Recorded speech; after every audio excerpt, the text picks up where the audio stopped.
ratusan ribu berkumpul dari seluruh penjuru. Ketika sampai di tempat ini, pesan yang dikirimkan adalah semua hadir mengirimkan pesan damai, aman, dan meneduhkan bagi semua.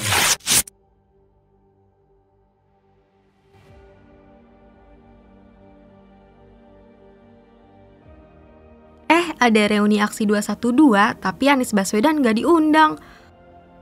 Wah, mungkin beliau udah tobat kali ya main-mainan isu SARA buat pemilu 2024 nanti.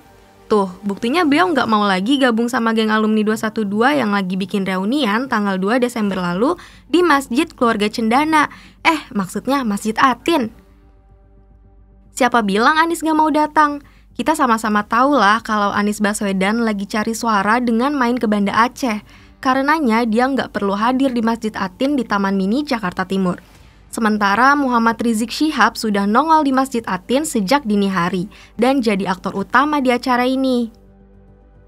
Anies Baswedan dan Rizik Syihab adalah dua elemen paling penting di balik merebaknya gerakan politik SARA di Pilkada DKI awal 2017 lalu.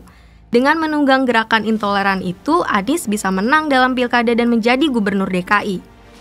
Sekarang Anies lagi ngincar posisi Presiden RI, medannya jelas bakal jauh beda ketimbang di DKI. Buat sementara waktu, dia mesti ganti kostum dulu, melepas jubah politik saranya. Biar kenapa? Ya demi keperluan taktis merangkul kelompok moderat. Tapi pada ujungnya yang nggak mungkin Anies ninggalin geng intoleran kayak alumni 212 itu. Politik identitas dan SARA emang udah jadi modal politik utamanya Anies. Hanya saja sampai tahap ini kartu politik SARA itu belum perlu dipamerkan. Anies Baswedan sementara ini masih ngerasa perlu buat jaga jarak dari alumnus 212. Setidaknya sampai beberapa waktu ke depan. Rizik Syihab jelas paham. Tapi biar semua pihak nyaman, panitia reuni telah pula mengumumkan bahwa Anies Baswedan enggak diundang dan karenanya enggak hadir. Bagi para bekas punggawa FPI, Rizik Syihab and the Gang, reuni 212 ini penting buat terus digorek. Pilpres 2024 sudah dekat, mereka perlu pansos buat nunjukin dirinya masih ada dan siap ikut ambil bagian dalam kontestasi politik. Tentu aja lewat cara mereka jadi mesin politik SARA.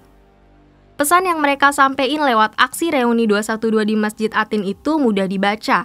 Walaupun judul resminya Munajat Akbar Indonesia Bersalawat untuk Keselamatan NKRI, tapi bau-bau politiknya masih gampang kecium. Pilihan atribut 212 itu sudah politik banget. Belum lagi tampilnya Bahar bin Smith yang mimpin massa menyanyikan Mars FPI yang provokatif. Dari situ aja udah mulai kelihatan ya. Tapi kelompok 212 ini sudah makin kurus. Tidak banyak tokoh politik yang terang-terangan mau datang dalam forum tersebut. Paling nama-nama lama kayak Yusuf Martak, Bahar bin Smith, Egy Sujana, Hidayat Nur Wahid, dan Alfian Tanjung. Kolega dekat seperti Anwar Abbas pun sudah menjauh. Kelompok ini mula-mula berniat menggelar reuni di Silang Monas, tapi nggak dapat izin.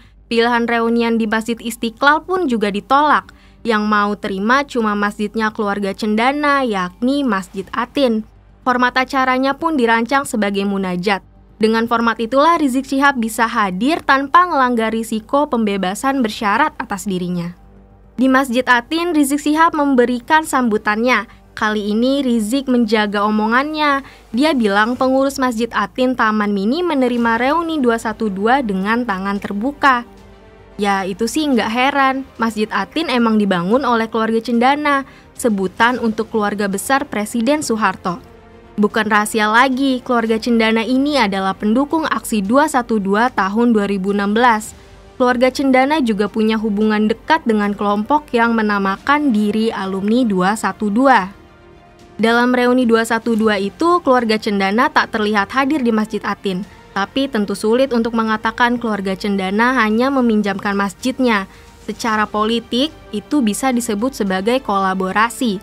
Setidaknya, meski partai berkarya yang didukung keluarga Cendana tak lolos dari seleksi KPU, keluarga Cendana kini punya kartu PA 212.